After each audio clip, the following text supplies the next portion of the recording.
జై శ్రీరామ్ అండి. ఈరోజు నా రెమెడీ వ్యవసాయం చేసే వాళ్ళకి అండి.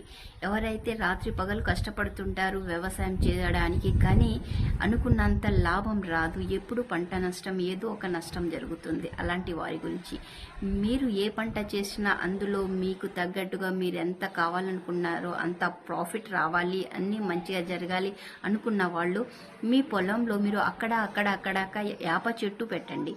యాప చెట్టు పెట్టడం వలన ఏంటి ఫాయిదా అనుకుంటున్నారా? ఎస్, యాప చెట్టులో 9 దుర్గామాతలు నివసిస్తారు. ఆ 9 దుర్గామాతల యొక్క ఆశీర్వాదం ఉంటే ఖచ్చితంగా ఆ యొక్క వ్యవసాయం ఖచ్చితంగా 100% సఫలమవుతుంది.